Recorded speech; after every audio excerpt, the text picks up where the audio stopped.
Are we in the midst of a global energy crisis which threatens to derail some of the recovery that we've been seeing in major parts of the world post coronavirus pandemic easing and increasing paces of vaccination? Well, it certainly seems so. Whether it's Europe, the United Kingdom, China, or even India, there are more and more reports coming in of a shortage of fuel, of energy, of gas, of coal. So let's look at it one by one. Let's start with what's happening in Europe, where gas prices have zoomed in the last 1 month, mostly on the back of resurgent demand. Now, the reasons for these are many, but one of the primary ones is that Europe now depends more and more on cleaner energy, on renewable energy. And those sources of renewable energy, either hydro or wind or solar, haven't really been running very efficiently. Production has been hampered due to a variety of climatic reasons. That explains the kind of crisis that Europe is seeing. Europe also usually looks at spot prices and now is working on formula to get more energy or more gas from Russia on a sustainable basis. Let's move now to what is happening in the United Kingdom, where petrol pumps have run dry and it has become a huge domestic issue with a lack of energy, especially as the winter months and the cold weather begins.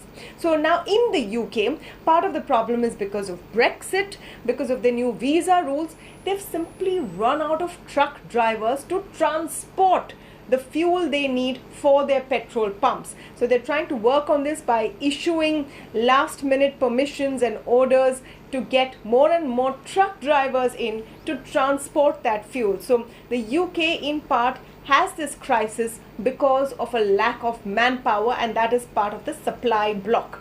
Let's now move to China and see what's happening there. So the powerhouse of China, the factory of the world, is also seeing a lot of pains. We've already seen reports of quite a few provinces facing power cuts, some enforced. Now it's been spilling into residential areas as well. Now China depends on coal. They have thermal based energy for about 70 to 75% of their needs. So China's problems are because of a couple of factors. For one, they want cleaner skies. They've signed pretty stringent emission norms, and for the Winter Olympics, they want blue skies. So they have on purpose cut down the amount of productions factories can do to close down the number of emissions.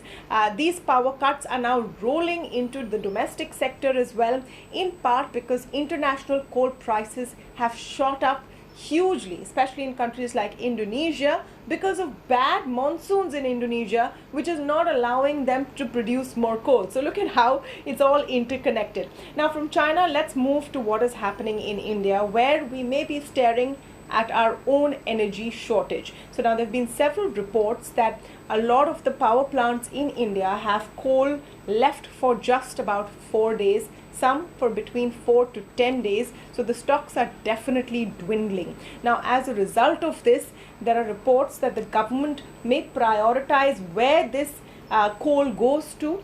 Again, India depends largely on coal, largely on thermal energy for our energy needs. So about 70 to 75%, like China, is coal-based energy. Coal prices are skyrocketing, so we have to figure out whether we're going to buy coal at these very high rates. Coal prices in Indonesia, for example, has gone from $60 a ton to $200 a ton. A large steel maker has now said that steel prices will go up as the government looks at possibly restricting the supply of coal to some of these industries. So India is also facing its own issues there. Now let's look at the reasons of why this is happening around the world and whether we can find common reasons among all of these areas around the world. So one major common reason is a resurgence of demand post COVID-19. Now COVID-19, its second wave, third wave, has struck at different places in the world at different times, but largely we're seeing a bounce back and a massive bounce back in demand all over the world. Any activity you do will require energy. People are going out more, they're using more transport, they're buying more things, more production is required, and all of those energy needs have risen while supply is still the same in some places. They've not planned enough for it, and in other cases there are local factors like weather, climatic conditions, etc., which are making sure that there's supply chain bottlenecks. So demand is one big factor. Local reasons, like I told you, the truckers in UK or monsoons in India, coal production is usually a bit depressed during the monsoons. Coal mines get filled up with water and they can't produce as much. So factors like that. What is adding to all of the tension is very high crude prices, which are looking like they're moving upwards, and that may lead to a bit of volatility as well.